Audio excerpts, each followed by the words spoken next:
গল্পের বাক্স চ্যানেলে আপনারা শুনছেন শহীদুল্লাহ কায়সারের লেখা একটি বিখ্যাত উপন্যাস সারেং বউ। আজ শুনবেন উপন্যাসটির নবম অর্থাৎ শেষ পর্ব। পশ্চিমমুখী হয়ে ফের আজান দিল কোরবান। ও চাচা, এত বানের ডাক, পানির গর্জন শুনছো না? সহসা চেঁচে ওঠে কদম। কানটাকে বুঝি একটু সজাগ করল সর্বতীর দাদু। বলল, তাই তো, তখন বলেছিলাম তোকে। কামিজ বুড়োর দেখা দেখি সবাই কান খাড়া করল। এ ডাক বাণীর ডাক, এতে কোনো সন্দেহ নেই কারো। সাগরটা এখান থেকে মাইল দুয়েক দূরে। গভীর রাতে কখনো ঘুম ভেঙে ওরা শোনে সমুদ্রে চাপা গর্জন, এমনি শোঁ আওয়াজ। সাগরটা যখন ক্ষেপে যায় তখনই এমন করে ডাকে। এতক্ষণে আধারিটা যেন থিতিয়ে গেছে ওদের চোখে।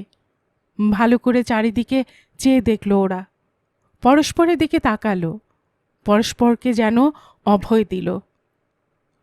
মেয়েদের মুখে, ছেলেদের মুখে রা নেই। ঘরে বসে ভরসা পায় না। ঢিপ ঢিপ করে ওদের বুক।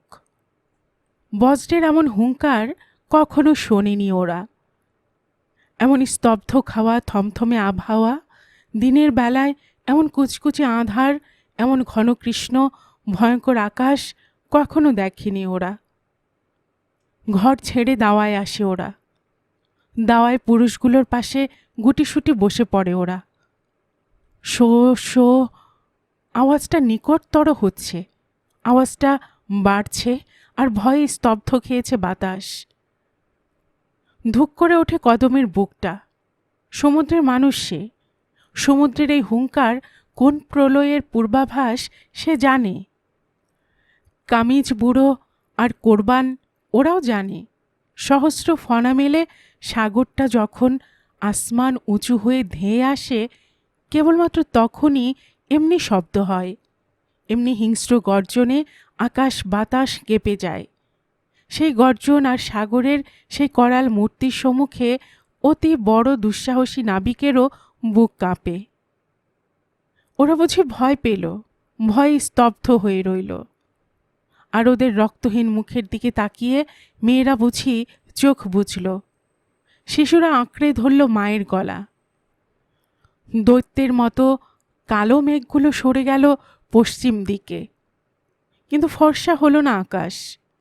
শুধু আঁধারি ঘোরটা সামান্য কমে একটু সাফ হলো আবহাওয়াটা। শো, এবার আওয়াজ নয়, লক্ষ দৈত্য দানব যেন ক্রুদ্ধ গর্জনে হুঙ্কার ছেড়ে ছুটে আসছে। কিসের এই গর্জন?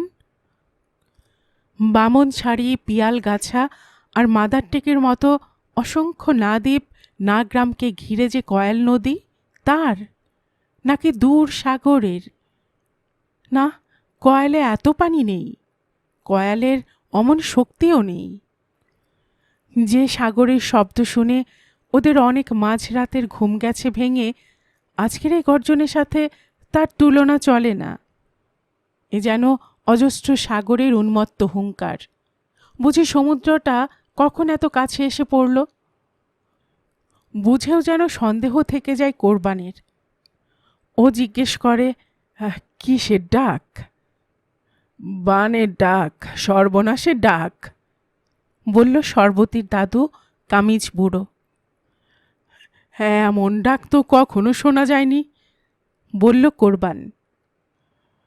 শোনা গেছিল সেই ৮৩ সনে যখন গড়কি এসেছিল, বলল কামিজ বুড়ো। ভয়টা যেন দ্বিগুণ ভারী হয়ে যেতে বসল ওদের ওপর। মেয়ে আর মরদ, কি এক মঙ্গল, কি এক ভয়ঙ্কর দুর্যোগ আশঙ্কায় কাঁপছে ওদের বুক। ঝড় তুফান বৃষ্টি বাদলার সাথে ওদের আজন্ম পরিচয়। বান আসে, বানের পানি ভাসিয়ে নিয়ে যায় কয়ালের দুপার। এ তো শিশুকাল থেকে দেখে আসছে ওরা। বানের পানিতে ডুবে যায় উঠোন, ঘরের ভিটি। তখন ঘরের ভেতরেই মাচাং বানিয়ে থাকে ওরা, ২ দিন ৪ দিন। তারপর নেমে যায় পানি। তাই ঝড় তুফান বৃষ্টি বন্যাকে ভয় করে না ওরা।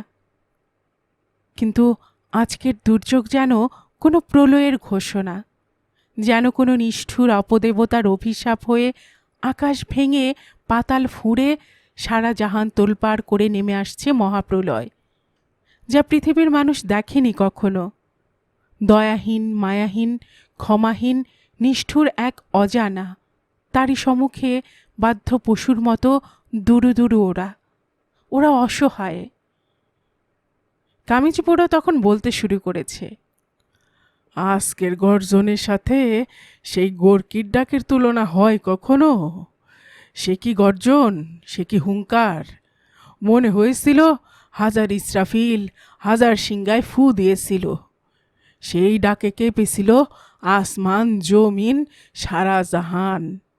গোরকির পানিতে ভেসে গেছিল মানুষ, গরু, পশু পক্ষী। একাকার হয়েছিল আসমান, জমিন, ঘরবাড়ি। কামিজ বুড়ো এমন করে বলে যেন তারই জীবনের প্রত্যক্ষ ঘটনা। সারেংবাড়ির ছেলে বুড়ো সবাই জানে এই ৮৩ সনের গোরকির কথা। কামিজ বুড়োর মুখে শুনেছে ওরা।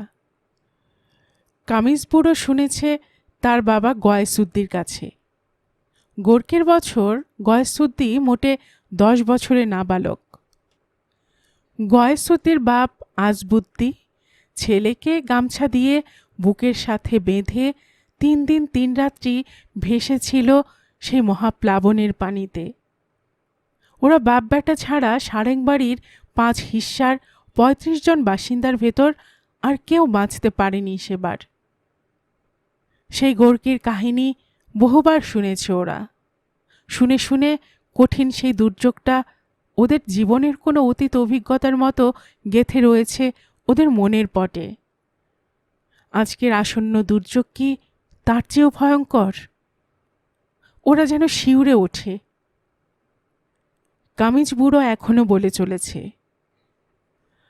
আবশ্যক ৮৩ সনের গোরকির আগেও বহুবার বানের পানি ভাসিয়ে নিয়ে গেছে আমাদের এই বদ নসিব, বদ কিসমত দেশটাকে। সিত্তিসান হয়েছিল ঘরদোর, হাট বাজার, লাখে লাখে মানুষ, বৌঝি, মা বোন, বেটা বেটি আর ওদের যত গরু ছাগল মোষ সব মরে সাফ হয়েছিল। বিরানা হয়েছিল এই মুলুকটা। সে কি আজকের কথা? আর সে একবার দুবার নয়, বহুবার। মুরব্বীদের কাছে শোনা। তবে মুরব্বীরাই বলে গেছেন ৮৩ সনের গোরকির কাছে ওসব কিছুই না, আল্লাহর গজব। আজও তেমনি আল্লাহর গজব নেমে আসছে। আল্লাহ কি এতই নির্দয়? ভয়ে আতঙ্কে রুদ্ধশ্বাসোরা চেয়ে থাকে কামিজ বুড়োর মুখের দিকে। এই প্রশ্নটার কি জবাব দিতে পারে না কামিজ বুড়ো? খোদার লানত যখন পড়ে তখন এমনি করেই পড়ে। দুনিয়াদারির পায়বন্দি এই আদনা মানুষ তাকে কেমন করে ঠেকাবে? বুঝি ওদের অনুচ্চারিত প্রশ্নের জবাবেই বলে চলে কামিজ বুড়ো। ভীত আতঙ্কিত মেয়েরা চোখ বড় বড় করে শুনে যায় ওর কথা। হজরত নূহের কথা বলেছি না তোদের? সেই নূহ আলাইসাল্লামের জামানায় পাপে ভরে গেল দুনিয়া। গোনা গোমরা হাজারো পাপে ভরে আছে মানুষের মন। মানুষ ভুলে গেছে খোদার কথা, নেক কাজ, নেক চিন্তা সব। নূহ আলাইসাল্লাম ওদের ডেকে বললেন, হে মানুষ, তোমরা নেকির পথে ফিরে আসো, পাপের রাস্তা ছেড়ে নেক কথা নেক চিন্তার পথে আসো। আমি বলছি খোদা তালা সহ্য করবেন না এত পাপ। আসমান থেকে পানি ঢেলে তামাম দুনিয়া ডুবিয়ে দিবেন তিনি। সব পাপ, সব গুনাহগার বান্দা ভেসে যাবে। তোমরা সাবধান হও। নূহ আলাইসাল্লামের কথা শুনে মানুষ হাসলো, ঠাট্টা করল। তবু আল্লাহর পয়গম্বর নূহ আলাইসাল্লাম সাবধান করে ওদের। ওরা শুধু ঠাট্টা করে। দিন যায়, মাস যায়, হুঁশিয়ারি করে চলেন ওদের। ওরা হেসে উড়ে দেয় তার কথা। শেষে এলো সেই দিন, সেই গজবের দিন। আকাশ ফেটে পানি পড়তে লাগলো, মাটি ফুঁড়ে পানি উঠতে লাগলো। নূহ আলাইহিসসালাম বানিয়ে রেখেছিলেন মস্ত বড় এক জাহাজ। নিজের পরিবার আর নেক ভক্তদের নিয়ে তিনি গিয়ে উঠলেন সেই জাহাজে। মানুষদের ডেকে বললেন তিনি, এখনো সময় আছে, উঠে এসো জাহাজে। ওরা ঠাট্টা করে বলল, তুমি থাকো তোমার জাহাজে, পানির তোরে কতক্ষণ টিকবে ওই জাহাজ? আমরা চললাম পাহাড়ে, বানের পানি তো আর পাহাড়কে ছাপিয়ে যেতে পারবে না। ওদিকে পানি উঠছে তো উঠছেই, আর তার ক্ষান্তি নাই। জন্তু জানোয়ার পশু পক্ষী দুনিয়ার যত প্রাণী রয়েছে সবই একজোড়া একজোড়া করে আপন জাহাজে তুলে নিলেন নূহ আলাইহিসসালাম। পানির উপরে ভেসে ভেসে চলল তার জাহাজ। ওদিকে সেই পাপী আর মূর্খের দল, পাহাড়ে উঠে ওরা রক্ষা পেল না। দেখতে দেখতে ডুবে গেল তামাম দুনিয়া, সেই পাহাড়ও। উঠতে উঠতে পানি আসমান ছুঁইল, পাপ আর পাপী সবাই ডুবে মরল। বাঁচল শুধু নূহ আলাইহিসসালাম আর তার জাহাজের নেক ভক্ত ছোট্ট দলটি। সে এক গোরকি হয়েছিল বটে। এই কিস্সাও নতুন নয়। সারেংবাড়ির ছেলে মেয়ে, এ বামন শাড়ি, কদুর খিল, মাদার টেকের ছেলেমেয়েরা ভূমিষ্ঠ হয়েই শুনে আসছে এ কাহিনী। আহা চাচা, লম্বা কিস্সা তোমার থামাও না, চেঁচিয়ে উঠল কদম। যেমন অকস্মাৎ কোনো এক অজানা ত্রাসে স্তব্ধ হয়ে থমকে ছিল বাতাস, তেমনি অকস্মাতে শুরু হলো তার দাপাদাপি তুফানি তাণ্ডব। কি এক উত্তেজনায় দাঁড়িয়ে পড়েছে কদম। ওর কাঁধগুলো আর বাহুজোড়া ফুলে উঠেছে। লুঙ্গিটাকে খাটো করে কোমরের সাথে শক্ত করে গিঁট বেঁধেছে ও। মেয়েদের দিকে তাকিয়ে চেঁচিয়ে উঠল, এই মেয়েরা, ভয়ে ঘুপসি মেরে বসে থাকলে বাঁচবি তোরা? দেখছিস না দুনিয়ার আলামত? শক্ত করে গিঁট দিয়ে সারি বাঁধ কোমরে। খবরদার, উল্টোমুখী সাঁতার কাটবি না, হাত পা চুরবি না, পানির সাথে লড়তে যাবি না, শুধু ভেসে থাকবি, মুখটাকে ভাসিয়ে রাখবি পানির উপরে। সবাই তো সাঁতার জানিস। কদমের কথাটা পুরোপুরি শেষ হলো না। বাতাসের ঘূর্ণি এসে উড়িয়ে নিয়ে গেল সুন্দরী কাঠের পালা। তাদের আগাগুলো বেঁকে এসে মাটি ছুল। এ কি খ্যাপা বাতাস! ঝাপটার পর ঝাপটা আসছে, আসছেই, গাছ উপড়ে ঘর ভেঙে আকাশ পাতাল মাথায় করে। নবীতন দেখল ওর বড়ই গাছটা বাতাসের হ্যাচকা টানে পুবের হিস্যার উঠোনে গিয়ে মুখ থুবড়ে পড়ে গেল। সহসা ওদের মাথার উপর কামিজ বুড়োর ঘরের দুখানি টিন লাফিয়ে উঠে ঝাঁ করে উড়ে গেল আকাশের শূন্যে। ভয়ে চোখ বুজল মেয়েরা। চোখ বুজে চিৎকার করে উঠল। চিৎকার করে আক্কি। কামিজ বুড়োর টিন উড়িয়ে নিয়ে বুঝিবা একটু ধিমিয়ে এলো বাতাসের রোষ। চারিদিকে কান্নার রোল পড়েছে। বেরিয়ে এসেছে পাল বাড়ি, ভূঁইয়া বাড়ির মেয়ে মরদ। ওরা ছুটছে আর চেঁচিয়ে চলেছে, বান এলো গো, বান এলো, গোরকি এলো। পানি উঠেছে, পানি উঠছে, আর রক্ষে নেই। সহসা কি এক অসহায়ের মতো বলে উঠল কোরবানের বউ। এক ঝটকায় নবীতুনকে কাছে টেনে নিল কদম। আক্কি আর নবীতুন দুজনকে দুবাহুতে বেঁধে লাফিয়ে পড়ল উঠোনে। উঠোন থেকে চিল্লিয়ে চিল্লিয়ে ডাকল ওদের, এই কোরবান, বুদ্ধি শুদ্ধি খোয়ালি নাকি? শিগগির ওদের নিয়ে বেরিয়ে আয়।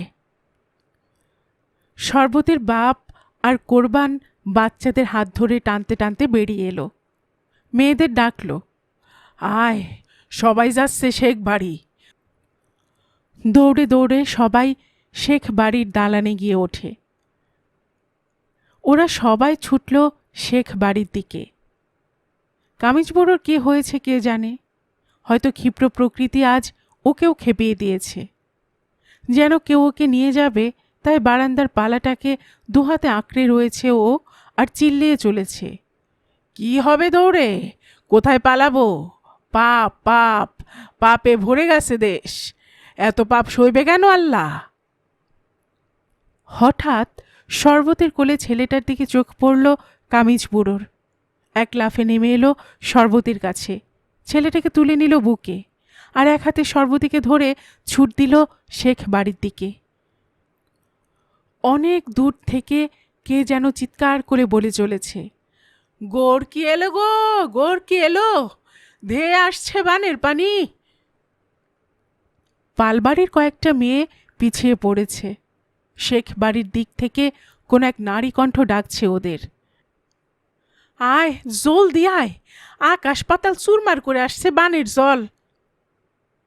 বুঝে এসে গেল বানের পানি, সেই সাথে বৃষ্টি, সেই সাথে হাওয়ার তোড়। কোনো কথা, কোনো কণ্ঠ আর শোনা যায় না। সমস্ত শব্দ লয় পেয়েছে সেই একটিমাত্র ভয়ঙ্কর শব্দ গর্জনে, শো গো, শো গো। বুঝি বেজে উঠেছে ইসরাফিলের শিঙ্গা, বেজে উঠেছে রুদ্র দেবতার প্রলয় বিষাণ। আকাশ ভেঙে পড়েছে পৃথিবীর বুকে, খান খান চুরচুর হয়ে মাটির পৃথিবীটা ছিটকে পড়ছে, লীন হতে চলেছে কোনো শূন্য লোকে। বুঝি মহাসৃষ্টির ধ্বংস আজ। কে যেন হুড়মুড় খেয়ে পড়ল কদমের গায়ে। কদম চিনল না, বৃষ্টিতে চুপসে গেছে ওর চোখ, কিন্তু পড়ে পড়েও উঠে দাঁড়ালো লোকটি। হি আল্লাহ, এ কি গজব, এ কি কিয়ামত নাজিল করলে তুমি। টলতে টলতে চিল্লিয়ে চলেছে লোকটা, কিয়ামত, কেয়ামত এসে গেল রে, আজ আসমান জমিন দুনিয়া জাহান মিসমার হবে, একাকার হবে। দেখছিস না পাপ, কত পাপ ঢুকেছে আমাদের মাঝে, পাপের মুল্লুকে যা সার খার হবে। কোন সুদূর থেকে ভেসে আসা ক্ষীণ এক অভিসম্পাতের মতো কথাগুলো শুনল কদম। তারপর ও যেন দেখল প্রচণ্ড বাতাসে উড়িয়ে নেয়া পাতার মতো ঘূর্ণি খেতে খেতে অদৃশ্য হয়ে গেল কামিজ বুড়ো। কামিজ বুড়োর বুকের কাছে তখনও আগলে ধরা শরবতের বাচ্চা ছেলেটি। কদমের কানের সাথে মুখ লাগিয়ে শুধালো নবিতুন, কই যাও? জ্ঞান, লুন্দর মামুর দোমালা দালানে, সেখানে তো যাচ্ছে সবাই, বলল কদম। কখনো না, মরে গেলেও না, বলে সামনের করই গাছটা আঁকড়ে ধরল নবিতুন। এক পা দুপা করে চড়ে গেল গাছে, মার পিছু পিছু আঁকিয়েও। এ কি করছিস নবিতুন?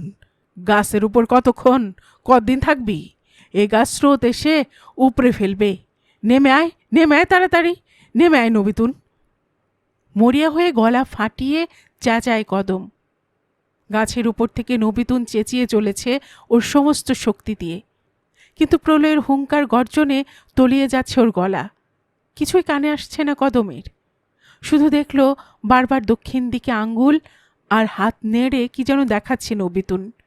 মুখ ঘুরিয়ে দক্ষিণ দিকটা দেখে নিল কদম। দেখে নিয়ে এক মুহূর্ত বিলম্ব করল না, তরতর করে উঠে এলো গাছের আগায়। দক্ষিণ থেকে আসছে পানির পাহাড়, আসমান জমিন তোলপাড় করে আসছে বিরাট ঢেউ। কোনো সমুদ্র অদেখা নয় কদমের, কিন্তু সমুদ্রের অত বড় ঢেউ কখনো দেখেনি কদম। কোথায় আকাশ, কোথায় মাটি, আকাশ আর মাটি ছুঁয়ে দাঁড়িয়ে আছে বিশাল ভয়ঙ্কর পানির প্রাচীর। সে প্রাচীর ধেয়ে আসছে ওদের দিকে। আক্কি মা, শক্ত করে জোরে থাক গাছটাকে, বলল কদম, আর নিজের বাহুর বেষ্টনে করই গাছের কাণ্ডসহ কোমরটাকে জড়িয়ে রাখল কদম। তারপর ওরা চোখ বুঝল। ঢেউটা ওদের পায়ের তলা দিয়ে চলে গেল, ওদের পায়ের তলা দিয়ে চলে গেল, কিন্তু ডুবিয়ে গেল বামনছাড়ি গ্রামটা, ভাসিয়ে নিল ঘর বাড়ি, ভেসে গেল গরু ছাগল মোষ আর কিছু মানুষ। কদম নবিতুন ওরা চোখ মেলে দেখল লুন্দ শেখের দোমালা দালান ছাড়া আর কোনো ঘর অবশিষ্ট নেই বামনছাড়িতে। ও কি, চৌধুরী বাড়ির দালানটা? এই একটু আগেও আমরা দেখলাম যে। উৎকণ্ঠা ঝড়ে নবিতুনের কণ্ঠে। চৌধুরী বাড়ির দালান পানির তলায়, সংক্ষেপে বলল কদম। ভীষণ বেগে স্রোত যাচ্ছে, করই গাছটা সরু একটি কাঠির মতো থরথর কেঁপে চলেছে। আহা, ডুবে গেল চৌধুরী বাড়িটা। ছোট বউটা বড় ভালো, নেক দিল ছিল গো। আহা, ছোট বউটা কি ভেসে গেল। নবিতুনের বড় দুঃখ হলো ছোট বউর জন্য। ছোট বউর শোকে গাছের উপর কাঁদতে বসলি নাকি তুই? খিচে উঠল কদম। না গো না, ছোট বউর মতো মানুষ হয় না। ছোট বই তো আমাকে সব বলল। বলল? কি বলল? এক চোখ পানির দিকে আর এক চোখ নবিতুনের দিকে রেখে শুধালো কদম। বলল কেমন করে ওই শুয়োরের জাত লুন্দর আর ওই হারামির বেটা পোস্টমাস্টার যোগ সাজস করে আটকে রেখেছিল তোমার সব চিঠি, আমার চিঠিগুলো যেতে দেয়নি। আর বলল কি সব মিথ্যে কথা নাকি শুনে এসছে তোমাকে। নবিতুনের কথা শেষ হবার আগেই চেঁচে উঠল কদম। একদিন এসব কথা বলিসনি কেন? বারে, ছোট বউ কি একদিন জানতো নাকি? আমি তো শুনলাম মোটে আজ সকালে। সেই কবে থেকে খবর দিয়েছিল ছোট বউ, একদিন যেতে পারলাম কই। আজ সকালে তুফান মাথায় এজন্য ছোট বউর কাছে গেছিলি? নবিতুনের হুটা মুখ দিয়ে বেরোবার আগেই আরেকটি ঢেউ এলো। সামাল সামাল, নবিতুন শক্ত করে আঁকড়ে থাক, চেঁচে উঠল কদম। ঢেউটা ওদের পা ছুঁয়ে গেল। হোগো, আমার চোখে কুটো পড়েছে, কিছুই দেখছি না আমি। তুমি দেখো না, শেখ বাড়ির দোতলার ছাদে সর্বদিকে কি দেখা যাচ্ছে? আহা, ওর ছেলেটা যে একেবারে বাচ্চা। এক হাতে গাছ ধরে আরেক হাতে চোখ কচলাতে কচলাতে বলে নবিতুন। কিছু বলল না কদম, শুধু নবিতুনের হাতটা টেনে ইশারা করল দক্ষিণে। এবার একটি নয়, অসংখ্য ঢেউ মারমার করে ছুটে আসছে, আগের দুটোর চেয়ে অনেক উঁচু। কত উঁচু? 10 হাত, 15 হাত, 20 হাত? না, কিছুই আন্দাজ করা যায় না। মনে হয় সারা দুনিয়া জাহান পানি হয়ে উন্মত্তের মতো গর্জে গর্জে ছুটে আসছে। সমুদ্রে সাঁতার কাটা মানুষ কদম, তারও বুকটা দুরু দুরু কেঁপে যায়। কদম টেনে নিল নবিতুনের শাড়ির আঁচলটা। শাড়ির আঁচলটা নিজের কোমরে বাঁধতে বাঁধতে বলল কদম, নবিতুন, শক্ত করে কোমরে গেরো বেঁধেছিস তো? নবিতুন বলল, হ্যাঁ হ্যাঁ, যদি মরি একসাথে মরবো, বুঝলি? নবিতুন বলল, হ্যাঁ। নবিতুনের আঁচলটা নিজের কোমরে বাঁধা হয়ে গেলে আক্কির আঁচলটা টেনে নিল কদম। আঁচলটা নবিতুনের দিকে বাড়িয়ে দিয়ে বলল, নে, এটা বেঁধে নে তোর কোমরে, 3 জন একসাথেই ভাসবো। এ গাছ আর বেশিক্ষণ দাঁড়িয়ে থাকতে পারবে না। আক্কির আঁচলখানা কোমরে বেঁধে নিল নবিতুন। কদম পরখ করে দেখল আক্কির কোমরের গেরোটা ঠিকমতো রয়েছে কিনা। গজরাচ্ছে, ফুঁসছে, ফুলে ফুলে উঠছে পানি, ধেয়ে ধেয়ে আসছে কি এক আক্রোশে। হুঁশিয়ার, হুঁশিয়ার নবিতুন, ওই দেখ আসছে। এলো, 1টা, 2টো, 3টে। পরপর ঢেউগুলো প্রচণ্ড রোষে ছুটে গেল ওদের কোমর ভিজিয়ে। ইস, নিয়ে গেল সর্বতীদের। তীক্ষ্ণ আর্তনাদে চিরে গেল নবিতুনের গলাটা। বানের তোড়ে বসে পড়েছে, ভেসে গেছে লুন্দর শেখের দ্বিতল অট্টালিকা। সামাল সামাল নবিতুন, বলছে কদম। শালতি শালতি সেই বাহু কদমের, একখানি বাহু গাছের কাণ্ড আর আক্কির কোমর জড়িয়ে, আর একখানি বাহু নবিতুনের গলায়। ভয় পেয়েছিস নবিতুন? শুধালো কদম। না, বলল নবিতুন। ওদের পা কিছুতেই আর ডালের সাথে থাকতে চাইছে না। স্রোত ওদের হাঁটুগুলোকে উপড়ে লয়ে ছুটে যেতে চাইছে। শক্ত হয় নবিতুন, শক্ত করে ধরে রাখে গাছটাকে। আমায় মাফ করে দিয়েছিস নবিতুন? নবিতুন বলল, হ্যাঁ। ওই দেখ আসছে। এলো, আর ওদের মাথার উপর দিয়ে চলে গেল ঢেউটা। আস্তে করে নেতিয়ে পড়ল গাছটা। ওরা ভেসে চলল বানের জলে।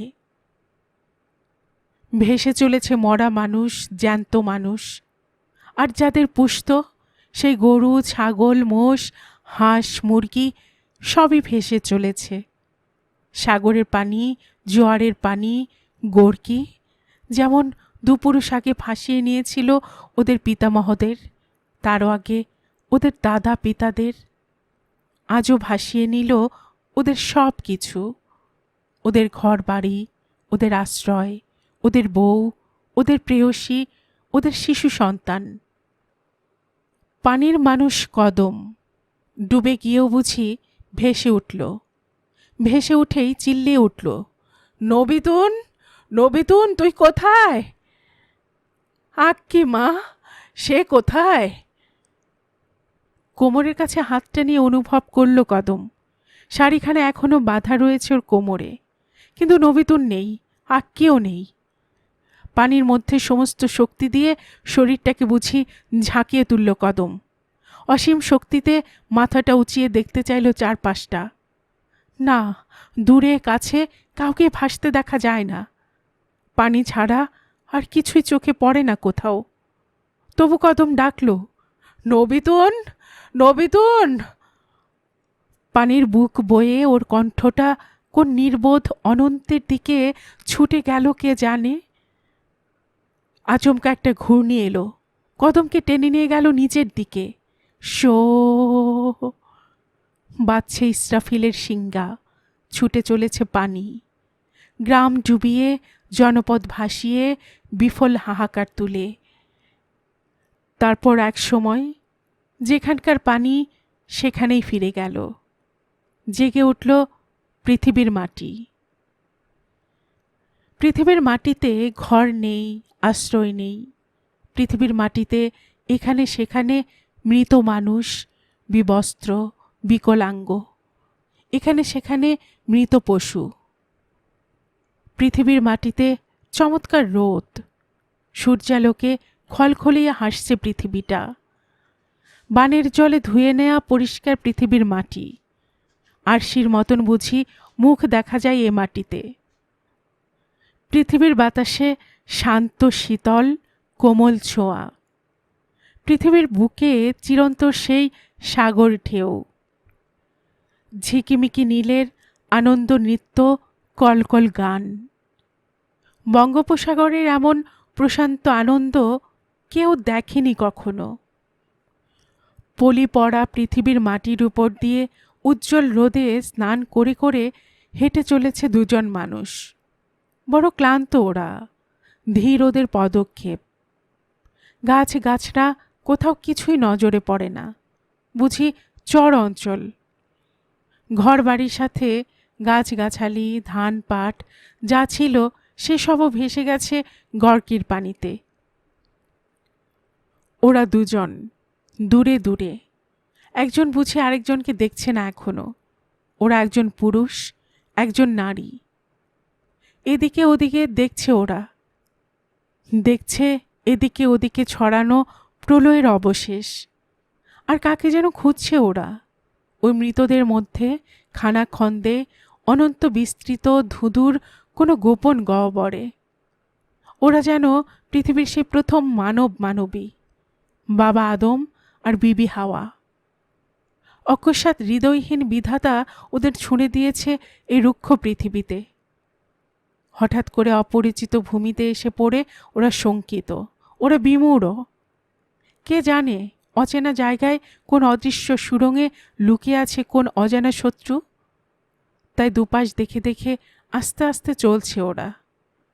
ওরা বুঝি এখনো প্রকৃতির সন্তান, তাই পোশাক নেই ওদের শরীরে, ওরা নগ্ন। অকস্মাৎ পা টলে পড়ে গেল, পড়ে রইল পুরুষটি। বুঝি আরেকজন মৃতের সংখ্যা বাড়ল। মেয়েটি কিন্তু শক্ত, খুব বেশি টলছে না ও। পাটা ওর আস্তে আস্তে উঠছে আর পড়ছে, একটু বা কাঁপছে, কিন্তু নিশ্চিত তার পদক্ষেপ। চলতে চলতে পুরুষটির কাছাকাছি এসে পড়ল মেয়েটি। পুরুষটিকে না দেখেই বুঝি চলে যাচ্ছিল ও, যেন হঠাৎই নজর পড়ল। নজর পড়তেই ঝুঁকে এলো মেয়েটি, যাকে খুঁজছিল তাকেই পেয়ে গেল ও। একান্ত অপ্রত্যাশিতভাবে। কি এক আশা, আনন্দ আর উৎকণ্ঠায় চেঁচিয়ে উঠল মেয়েটি, কদম, কদম সারেং। কদমের মাথাটা কোলে তুলে নিল নবিতুন। কদম চোখ মেলেই আবার চোখ বুজল, বলল, পানি, পানি। দাঁড়িয়ে এদিক ওদিক দেখল নবিতুন। দেখল একটু দূরে খাদ মতন একটি জায়গায় চিকচিক করছে পানি। দ্রুত পায়ে ফিরে এলো, কিন্তু মুখে যেতে না যেতেই থুকথুক করে পানিটা ফেলে দিল কদম। বিকৃত বিরক্ত মুখে কি যেন বলল, ঠোঁট দুটো চেপে রাখল, মুখটা ঘুরিয়ে নিল কদম। কি হইল, একটা ঢোক খাও। বলতে গিয়েই মনে পড়ল নবিতুনের, সাগরের পানিতে কখনো তৃষ্ণা মেটে না মানুষের। তবু বুঝি আর একবার যাচাই করার জন্যই কোষে ধরা পানির অবশিষ্টটুকু মুখে পুরে নিল নবিতুন। ইস, মুখটা বুঝি পুড়েই গেল। তাড়াতাড়ি পানিটা মুখ থেকে ফেলে দিল নবিতুন। এত লোনাও হয় পানি? কিন্তু কদম যে পানি চেয়েছে, তেষ্টায় দুর্বলতায় নেতিয়ে পড়েছ। পানি না পেলে কেমন করে বাঁচবে কদম? অজান্তেই নবিতুনের চোখ জোড়া ঘুরে গেল সাগরের দিকে। সাগরে আজ গর্জন নেই, হুঙ্কার নেই। সাগরে শুধু নীলানন তরঙ্গের চপল নৃত্য। তবু চমকে ওঠে নবিতুন, দৃষ্টিটাকে ফিরিয়ে আনে কদমের দিকে। এই সাগর নবিতুনের চিরকালের শত্রু। মুহূর্তের বেশি ইতস্তত করল না নবিতুন। কদমকে কোলে নিয়ে বুকের কাছে তুলে আনলো কদমের মুখ। সে মুখে পরম যত্নে পুড়ে দিল স্তনের বোটা। বুঝি স্তন চুষবার শক্তিটাও নেই কদমের শরীরে। নবিতুন স্তনটা টিপে টিপে দুধ ঝরিয়ে দিল কদমের মুখে। তারপর স্তনের বোটাটা পুড়ে রাখল ওর মুখের ভেতর। শিশুর মতন নবিতুনের বুকটা আঁকড়ে থাকল কদম। উদার আকাশে বুঝি আজ অনেক স্নেহ। উদার আকাশটা সূর্য স্নেহমাখা হাতে প্রলয় বিধ্বস্ত এ পৃথিবীর ক্ষতে বুলিয়ে চলেছে প্রীতি উষ্ণতার আরোগ্য পরশ। বুঝি মুছে দেবে সব ক্ষত, সব ক্ষতি। আনন্দে, বিস্ময়ে, ক্লান্তিতে এখনো কাঁপছে নবিতুন। কাঁপা হাতে বুকের ওপর ধরে রেখেছে কদমের মুখখানি। অনিমেষ চেয়ে চেয়ে দেখছে নবিতুন। কদমের মুখে ফুটে উঠেছে প্রাণের আভাস। ওর কপালের শিরায়, ওর খোঁচা খোঁচা দাড়ির অন্তরালে, মুখের ত্বকে ধীর রক্ত চলাচলের ক্ষীণ দ্যুতি। বুঝি সৃষ্টির সেই প্রথম নারী আপন আধারে সুপ্ত বিপুল শক্তির সহসা আবিষ্কারে বিস্মিত, অভিভূত। তেমনি চোখে চেয়ে চেয়ে দেখছে নবিতুন। আর বুঝি আপনার মাঝে সদ্য অনুভূত সঞ্জীবনী জীবনধারার অসহ্য আবেগে কেঁপে উঠছে, দুলে উঠছে বারবার। অনিমেষ চেয়ে চেয়ে দেখছে নবিতুন। মুমূর্ষ কদমের দেহে ফিরে আসছে জীবন। হাত নড়ছে, পা নড়ছে। বুঝি ফোঁটা ফোঁটা শক্তির সঞ্চারে ধীরে ধীরে জেগে উঠল কোনো মৃত মানুষ। কিন্তু জেগে উঠেই নবিতুনকে আকস্মিক ধাক্কায় দূরে ঠেলে দিল কদম। কি এক বিভ্রান্ত উন্মাদ চোখে নবিতুনের মুখে মুহূর্তের জন্য কি যেন খুঁজল।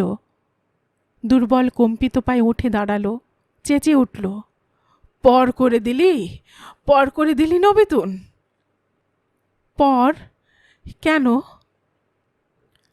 বিমূঢ় জিজ্ঞাসা নবিতুনের। এ কি করেছিস, এ কি করেছিস নবিতুন? পর করে দিলি? এমন দুশ্মনী করলি? দুশ্মনী? তুই কি জানিস না বোর দুধ? কথাটা শেষ করতে পারল না কদম। উত্তেজনার ক্লান্তিতে টলতে টলতে মুখ থুবড়ে পড়ে গেল মাটিতে। ওই মুমূর্ষ দেহে কতটুকু শক্তি বা সঞ্চারিত করতে পেরেছিল নবিতুন? হয়তো নিষ্ঠুর মর্মান্তিক ওই কয়টি কথা উচ্চারণ করার মতো শক্তি, তার বেশি নয়। কথার মাঝখানেই ফুরিয়ে গেছে নবিতুনের দেহ থেকে পাওয়া ওইটুকু শক্তি। উঠে বসল নবিতুন, ঝুঁকে এলো। আবারও কোলের উপর তুলে নিল কদমের মাথাটা। কদম নিষ্কম্প, ফেনা ঝরছে মুখ দিয়ে, চোখ বোজা। নবিতুন ডাকল, কদম। নবিতুনের ডাক জনহীন বৃক্ষহীন পলির প্রান্তরে আছড়ে পড়ল, হারিয়ে গেল অথই সমুদ্রের দূর বিস্তারে, পৌঁছল না কদমের কানে। বামনছাড়ি সারেং বউ নবিতুন, কুটনার কুমন্ত্রণা, বালাখানার প্রলোভনের মুখে যে ছিল শক্তিমতী নারী, লুন্দর শেখের শয়তানি আর লালসার সম্মুখে যে ছিল এক ফুলকি আগুন, অনাহার দুর্ভোগ আর ক্ষণিকের তরে সন্দেহ বিভ্রমে উন্মাদ হওয়া আপন মানুষটির ধিক্কারের মুখেও যে ছিল ধৈর্যবতী বসুন্ধরা। মহাপ্রলয়ের অতল গহ্বর থেকে সহস্র ঘূর্ণাবর্তের অন্ধকার ফুঁড়ে যে উঠে এলো সূর্য স্নান পলিমাটির স্নিগ্ধ জীবনের রাজ্যে।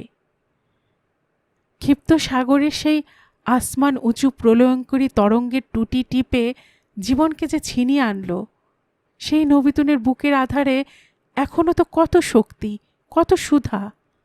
ওই সুধার নির্ঝর ঢেলে কেন আপন প্রিয়তমকে বাঁচিয়ে তুলতে পারে না ও? কেন কেন? মাথার উপরে আকাশটাকেই যেন শুধালো নবিতুন। আকাশ নিরুত্তর। শুভ্রমুখীর কাজল চোখের মতো টুকরো মেঘ সাদা আকাশে, সেদিকে থমকে থাকে নবিতুনের চোখ। সেখানে কি কোনো প্রত্যাশা? নবিতুনের কোলে যেমনটি ছিল তেমনি নিথর নিষ্কম্প কদম, শুধু দুপাশে চরম কোনো হতাশার মতো ছড়িয়ে থাকা হাতের কটি আঙুল একটু একটু নড়ছে। সে আঙুল দুর্বল সঞ্চালনের নরম পলির মাঝেই কি যেন খুঁজছে। কদমের বুকে হাত রাখল নবিতুন। হাতের স্পর্শে কিছু বোঝা যায় না। মাথাটা ঝুঁকে আনল নবিতুন, কান পেতে শুনল কদমের বুকের স্পন্দন। ক্ষীণ, অতি ক্ষীণ সেই স্পন্দন। কতক্ষণ, আর কতক্ষণ বাঁচবে কদম? নবিতুনের অনুক্ত প্রশ্নের জবাবেই যেন চোখ মেলল কদম। অনেক কষ্টে চোখের অর্ধেকটুকু মেলল ও। সে চোখে কি এক মিনতি, কি এক তিরস্কার। কেন কেন? বাতাস চিরে চিল্লে উঠল নবিতুন। কেন এই তিরস্কার? কিসের এই মিনতি? এমনি সময় নবিতুনের চিৎকার তখনও বাতাস চিরে ধেয়ে চলেছে। শুভ্রমুখীর কাজলে চোখ ছড়ে যেন এলো অমৃতের ধারা। আকাশ জুড়ে বৃষ্টি নামল। জোড়া হাতের কোষ মেলে বৃষ্টি ধরল নবিতুন। কদমের ঠোঁটে ঢেলে ঢেলে দিল ফোঁটা ফোঁটা। বৃষ্টির পানি ঠান্ডা আর মিষ্টি। সে পানিতে গলা ভিজল, পেট ভরল কদমের। কদমের মুখে খোঁচে খোঁচে দাঁড়ির ফাঁকে কাদা মাটি। ভিজা হাতে ডলে ডলে মুখটা ওর ধুয়ে দিল নবিতুন। কদমের চুলের জটায় চটচটে কাদা। ধীরে ধীরে আঙুল চালিয়ে জটাগুলো ছাড়িয়ে দিল নবিতুন। বৃষ্টির ধারায় ধুয়ে দিল মাথার চুল। তারপর আঙুল টেনে টেনে কেটে দিল কদমের প্রিয় তেড়ি। বৃষ্টি পড়ল অনেকক্ষণ, যতক্ষণ না নিঃসন্দেহ হলো মেঘটা ততক্ষণ। আর যতক্ষণ বৃষ্টি পড়ল বুঝি বৃষ্টির সাথে পাল্লা দিয়েই ঝরে পড়ল সূর্যের আলোক ধারা। এমন অমৃত বাড়ি আর কখনো বুঝি নেমে আসেনি পৃথিবীতে। পৃথিবীর বুকে রোদ বৃষ্টির এমন মিতালি আর কেউ দেখেনি কখনো। মুখ তুলে চোখ মেলে কদম। আশ্চর্য এই পৃথিবীর সাথে যেন এই প্রথম দৃষ্টি বিনিময় ওর। উঠে বসল কদম। আজকের স্নেহ ভরা ওই আকাশটা বৃষ্টির ধারায় আলোর সুধায় আপ্লুত এই বিশ্ব চরাচর যেন নবিতুনের চোখের কোলে ঠাঁই নিয়ে হেসে উঠল। নবিতুনের মুখে সদ্য জাগা পলির স্নিগ্ধতা, বিজয়িনীর গৌরব। তারপর উঠে দাঁড়ালো ওরা, হেঁটে চলল। হাঁটতে গিয়ে ওরা দেখল ওরা নগ্ন। লজ্জা পেয়ে দুজন দুদিকে মুখ ঘুরিয়ে নিল। গন্ধম উদ্যানে প্রথম প্রেমের লগ্নে তরুণ আদম আর বিবি হাওয়া নগ্নতার চকিত প্রকাশে এমনি করেই বুঝি লজ্জাকে আবিষ্কার করেছিল। মুখ ঘুরিয়ে দেখল হাত কতক দূরে অগভীর ডোবা মতন জায়গা। সেখানে একজোড়া মরা মানুষ, একজনের কোমর জড়িয়ে আছে তবন। গড়গির পানি প্রাণটা ওর কেড়ে নিয়েছে, কিন্তু পারেনি পরনের তবনটা ভাসিয়ে নিতে। মরা লোকটার তবনটা খুলে নিল কদম, তবনটাকে ছিঁড়ে ফেলল দুটুকরোয়। এক টুকরো পেঁচিয়ে নিল নিজের কোমরে, বাকি টুকরোটা বাড়িয়ে দিল নবিতুনের দিকে। ভালো করে দিকটা দেখল কদম, দেখল চরের দূর প্রান্তে সবুজ রেখা, আর দেখল কয়েক হাত দূরে বঙ্গোপসাগরের ঝিলিমিলি নীল, শান্ত, সংযত আর সুন্দর। কদম বলল, আর একটু জিরিয়ে নেড়ে নবিতুন, হাঁটতে হবে অনেক দূর। গল্পের বাক্সবাই রোমানানুপুর চ্যানেলে এতক্ষণ আপনারা শুনছিলেন শহীদুল্লাহ কায়সারের লেখা একটি বিখ্যাত উপন্যাস সারেং বউ এর নবম অর্থাৎ শেষ পর্ব। আর এতক্ষণ গল্প পড়ে শোনাচ্ছিলাম আমি রোমানানুপুর।